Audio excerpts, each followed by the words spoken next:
दोस्तों मैं 1857 की मोस्ट इम्पोर्टेंट क्वेश्चन लेकर आया हूँ। क्वेश्चन कराने से पहले मैं 2 लाइन बोलूँगा।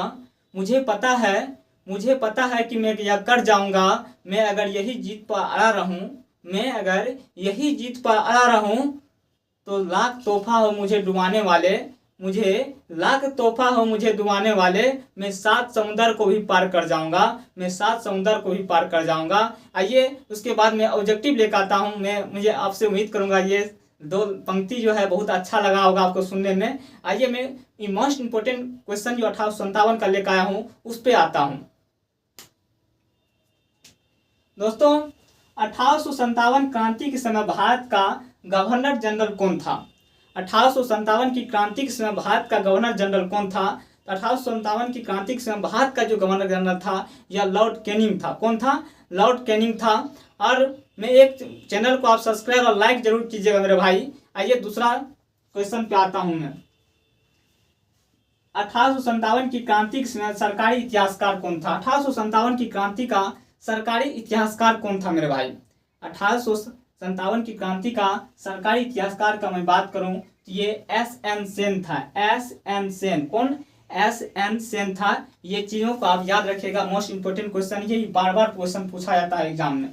आइए 1857 की क्रांति में से बरेली से विद्रोह का नेता कौन था? यानी कि 1857 की क्रांति जो हो रहा था तो बरेली से नेतृत्व किसने किया था?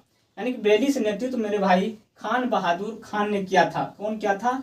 खान बहादुर खान ने किया था। उसके बाद में बात करता हूँ, चौथा टॉपिक में बात करता हूँ मेरे भाई, बहुत इंपॉर्टेंट क्वेश्चन है।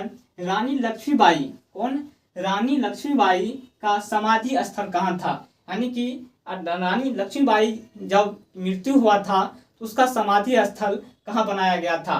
तो इसका समाधि स्थल की मैं बात करूँ रानी लक्ष्मीबाई का तो ग्वालियर में यानी कि रानी लक्ष्मीबाई का समाधि स्थल था। उसके बाद 5वां टॉपिक में बताना चाहूँगा।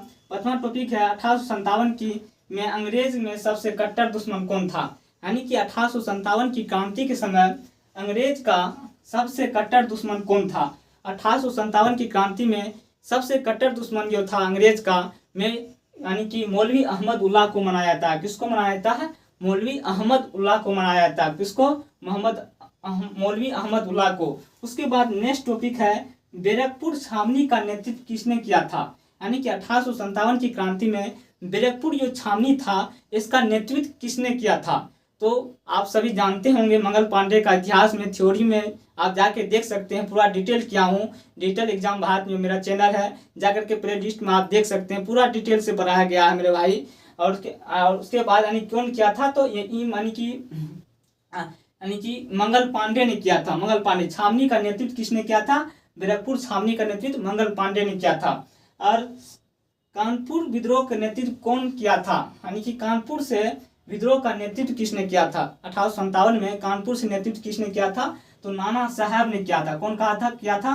नाना साहब किया था। ये मोस्ट इंपोर्टेंट है कि क्वेश्चन एग्जाम में बार बार पूछा जाता है। उसके बाद में बताऊं लखनऊ से विद्रोह का नेतृत्व किसने किया था? लखनऊ से की बात करूं मैं तो लखनऊ से बेगम हजरत महल जो है यह नेतृत्व किया था 1857 ईस्वी में। उसके बाद मैं जस्ट नेक्स्ट टॉपिक बताता हूँ बहादुर शाह जफर कौन था? बहादुर शाह जफर की मैं बात करूँ ये 1857 में जो था यानी कि मुगल का अंतिम सम्राट बहादुर शाह जफर था। मैं बात करूँ तो अंतिम मुगल सम्राट बहादुर शाह जफर था। यानी मुगल में अंतिम सम्राट बहादुर शाह जफर ही था, जिसे बहादुर शाह द्वितीय के नाम से भी जाना जाता है। उसके बाद मैं बात करता हूँ आपसे 1857 की क्रांति में भारत के किस हिस्से में हुआ था? जो 1857 की क्रांति था मेरे भाई ये भारत के किस किस हिस्से में हुआ था? तो ये 1857 की क्रांति भारत के जो है उत्तरी भाग में हुआ था। उसके बाद मध्य भाग में हुआ था। कहाँ हुआ था? 1857 की क्रांति का जो किस किस हिस्सा में हुआ था ये क्वेश्चन भी पूछा जाता है। तो ये बीपीएससी में भी पूछा गया था कि उत्तरी भाग और मध्य भाग में होता है। कहाँ? उत्तरी भाग और मध्य भाग में होता है। मैं वीडियो को यहीं समाप्त करूंगा।